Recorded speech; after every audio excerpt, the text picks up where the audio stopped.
Atom bomb क्यों बनाया, किसने बनाया, किस लिए बनाया, और एटम बम किस तरह बनाया गया, और एटम बम बनाने वाला मरते दम तक अपनी ईजाद पर शर्मसार क्यों रहा, एटम बम बनाने वाले को गद्दार क्यों करार दिया गया और उसकी मौत किन बदतरीन हालात में हुई। क्या एटॉमिक थ्योरी और एटम बम दोनों के बानी एक ही नस्ल से ताल्लुक रखते थे। एटम बम बनाने की मोहब्बत में मुब्तला होने से लेकर एटम बम से नफरत करने तक की कहानी क्या है और इस कहानी का मरकजी किरदार कौन है, ये सब कुछ देखिए इस वीडियो में।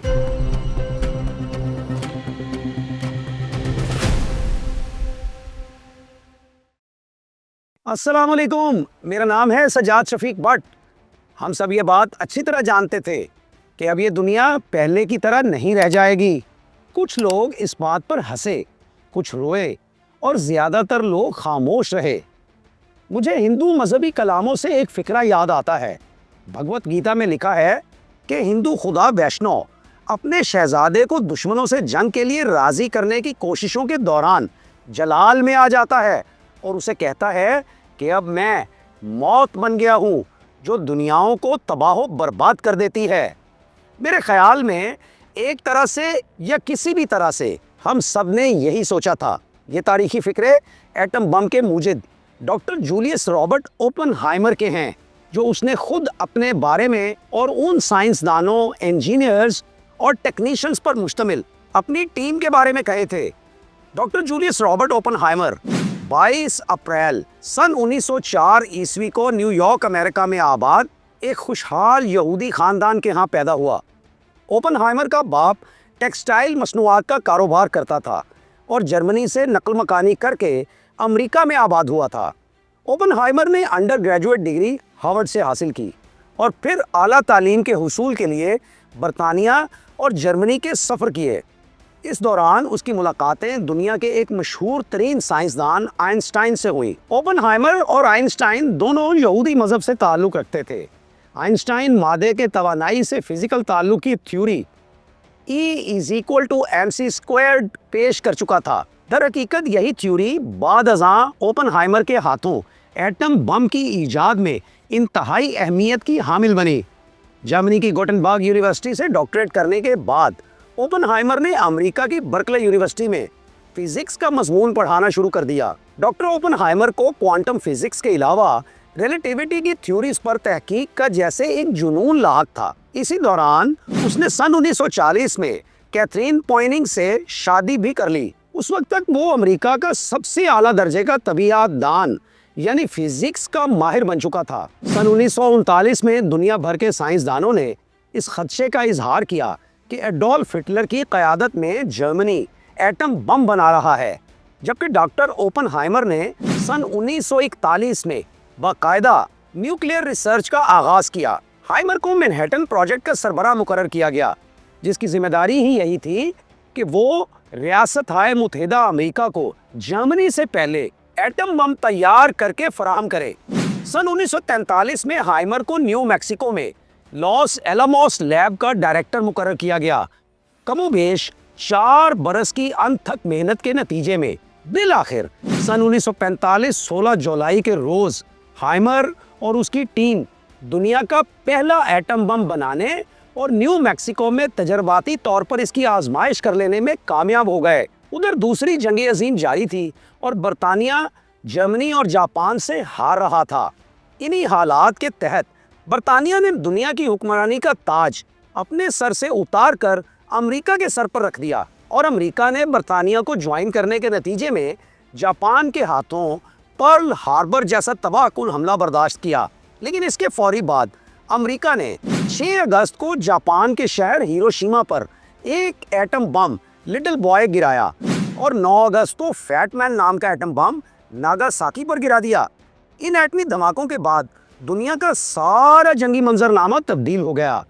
जापान के लाखों शहरी मारे गए और जापानियों को बदतरीन शिकस्त हुई। जापानी शहनशाह हिरोहितो ने अमेरिकी सदर को सजदा किया, लेकिन अपनी ईजाद के हाथों बनी नौ इंसान की इस कदर तबाही देखकर ओपनहाइमर की नफ्सियात में बुनियादी तब्दीली रूनुमा हो गई। पहले वो एटम बम बनाने की मोहब्बत में मुब्तला जुनूनी साइंसदान था, लेकिन अब उसे एटम बम से शदीद नफरत हो गई थी। वो चुपचाप रहने लगा और चेन स्मोकर तो वो पहले ही था, लेकिन अब उसकी तंबाकू नोशी में पहले से भी कहीं ज्यादा इजाफा हो गया था। मैनहट्टन प्रोजेक्ट की कामयाबी के बाद सन 1947 से सन 1952 तक हाइमर अमेरिका के एटॉमिक एनर्जी कमीशन की एडवाइजरी कमेटी के सरबराह के तौर पर अपने फराइज सरअंजाम देता रहा। फिर हुआ यूं कि सन 1949 में अमेरिका ने हाइड्रोजन बम बनाने की ठानी। हाइमर की सरबराही में अमेरिकी एटॉमिक एनर्जी कमीशन ने हाइड्रोजन बम की तैयारी के खिलाफ तजावीज़ दी। दरअसल हाइमर को मालूम था कि हाइड्रोजन बम तो एटम बम से भी 1000 गुना ज़्यादा खतरनाक होता है, और चूंकि वो एटम बम की तबाही देख चुका था और पहले से ही अपनी ईजाद पर शर्मसार था, तो अब वो मज़ीद किसी ऐसी ईजाद के साथ अपना नाम मुंसलिक नहीं करना चाहता था जो बड़े पैमाने पर तबाही फैलाने वाली हो और जिससे बनी नौ इंसान का इस ज़मीन से मुकम्मल तौर पर मिट जाने का खदशा हो। लेकिन हाइड्रोजन बम के खिलाफ हाइमर की तजावीज़ ने अमेरिका में उसके हवाले से तरह तरह के शकूक व शुबहात पैदा कर दिए और उस पर गद्दारी के इल्ज़ामात लगाए गए। हाइमर से उसके तमाम ओहदे छीन लिए गए। इसके बाद हाइमर की ज़िंदगी इंतहाई तल्ख हो गई और वो शदीद हीजान, इंतशार और गैज़ो गज़ब में मुब्तला रहता। अक्सर लोग तो उससे मिलना जुलना ही छोड़ गए। हाइमर की साबका कम्युनिस्ट वाबस्तगियों ने भी उसकी मुश्किलात में इजाफा किया। हाइमर के खिलाफ बाकायदा तहकीकात की गई। कमोबेश 30 गवाहों ने उसके हक में बयानात दिए, लेकिन उसे सिक्योरिटी क्लियरेंस ना मिली और उसे खुफिया साइंसी दस्तावेजात तक रसाई से रोक दिया गया। इसके बाद हाइमर ने लो प्रोफाइल ज़िंदगी बसर की और फिज़िक्स पढ़ाने पर मामूर रहा। एटम बम के Mujid doctor Julius Robert Oppenheimer को सन 1963 में अमेरिकी सदर लिंडन बी जॉनसन ने एनर्को फर्मी अवार्ड से नवाजा, जबकि सन 1967 18 फरवरी के रोज़ हाइमर महज 62 बरस का था जब उसका न्यू जर्सी प्रिंसटन में इंतकाल हो गया। हाइमर को गले का कैंसर था और वो खून थूकते हुए मरा। हाइमर की मौत के कई बरस बाद रिकॉर्ड डीसील हुआ तो पता चला कि वो गद्दार नहीं था बल्कि प्रोफेशनल जेलसी का शिकार हुआ। अच्छा, यहाँ पे ये बात बड़ी काबिल गौर है कि जो दुनिया में जितने बड़े लोग होते हैं, जिनके हाथों जितने बड़े काम सरअंजाम पाते हैं, उनके खिलाफ अक्सर ऐसे ही होता है कि कई इस तरह के मुकदमात दायर हो जाते हैं जिनमें वो मुलविस ही नहीं होते। अब आप पाकिस्तान में भी देखिए, डॉक्टर अब्दुल कदीर ने हमारे लिए एटम बम बनाया, लेकिन जिस तरह के हालात का उनको सामना करना पड़ा वो भी इंतहाई तकलीफ दे हालात थे जिनसे उन्होंने अपनी ज़िंदगी गुजारी। हालांकि इतनी बड़ी कामयाबी के बाद तो इंसान को बिल्कुल सुकून में चला जाना चाहिए, लेकिन ऐसा होता नहीं है। दुनिया हर शख्स का इम्तिहान लेती है। दुनिया से कोई शख्स बच के नहीं गया है। दुनिया तो कहते हैं ना कि दरांती के एक तरफ धंधे हैं, लेकिन दुनिया के दो तरफ धंधे हैं। दुनिया दो तरफ से काटती है, दो धारी तलवार है दुनिया। तो दुनिया से बचना बहुत मुश्किल है। अब ओपनहाइमर ने, आप देखिए कि अमेरिका के लिए एटम बम बनाया और उस एटम बम के ज़रिए वो दूसरी जंग अज़ीम में अमेरिका न सिर्फ फातह हुआ बल्कि पूरी दुनिया की जो क़यादत इस वक्त तक अमेरिका के हाथों में है, उसका सेहरा दरअसल तो ओपनहाइमर के सर है। गो कि एटम बम की ईजाद कोई ज़्यादा काबिल तारीफ़ बात नहीं है, क्योंकि बड़े पैमाने पर तबाही फैलाने वाले हथियारों में शुमार होता है एटम बम का। सारी ज़िंदगी ओपनहाइमर अपनी मौत से पहले और एटम बम ईजाद करने के बाद जितना अरसा उसने दुनिया में गुजारा, उसमें वो कैंपेनिंग करता रहा अमन के लिए, एटम बम को इस्तेमाल ना करने के लिए। हाइमर को अपनी ईजाद के हवाले से तमाम उम्र शदीद पछतावा लाहक रहा और वो कभी भी इस पछतावे से बाहर नहीं निकल पाया। वो एटम बम के इस्तेमाल के खिलाफ दुनिया भर में कैंपेन्स चलाता, लेकिन वो कहते हैं ना कि पछताए क्या होवत जब चिड़ियाँ चुग गई खेत, या पंजाबी में कहते हैं कि हत्थां दियां मीटियाँ दंदां नाल नहीं खुलदियां। फिर अंग्रेज़ी में भी एक मुहावरा है इसके लिए कि it's crying over spilled milk, यानी दूध अगर फट जाए और ख़राब हो जाए तो उसके ऊपर अब शोर मचाने का कोई फ़ायदा नहीं। तो उस एटम बम के बाद जो दुनिया की सूरत हाल हुई, जो जंगी मंजरनामे में दुनिया के अंदर जो तब्दीलियाँ आई, कन्वेंशनल वॉरफेयर यानी रिवायती जंगों के तरीक़ेकार तो ख़त्म नहीं हो गए, एटम ने उसको रिप्लेस कर दिया। अब आप अंदाज़ा करें ना कि इंडिया ने हमारे ऊपर जो है वो एक बिला वजह की इल्ज़ाम तराशी शुरू कर दी इस पहलगाम के हमले के बाद और जंग को मुसल्लत करने की कोशिश की।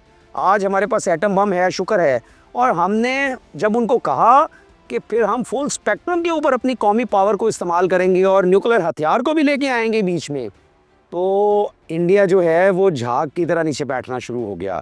तो एक लिहाज से ये एक ऐसा डिटरेंस है अक़वाम आलम के पास कि इससे उनको अपने दिफा में भी आसानी होती है। लेकिन दूसरी जानिब चूँकि ये बड़े पैमाने पर तबाही फैलाने वाला हथियार है, अगर बनी नौ इंसान के मकासद अज़ीमा को मद्देनज़र रखा जाए तो एटम बम तो बनाना ही नहीं चाहिए। तो ओपनहाइमर सारी ज़िंदगी अपनी यही कैंपेन चलाता रहा और हाइड्रोजन बम की भी उसने इसीलिए मुखालफत की कि जब आपने एटम बम बना लिया है तो हाइड्रोजन बम बनाने का क्या मकसद है जो उससे भी 1000 गुना ज़्यादा ख़तरनाक है। दर हकीकत इंसानी तहजीब का बुनियादी अखलाकी सबक ये है कि तामीर को ज़िंदगी का मकसद बनाया जाए, तखरीब को नहीं। यानी वो कहते हैं ना कि कर भला हो भला अंत भले का भला।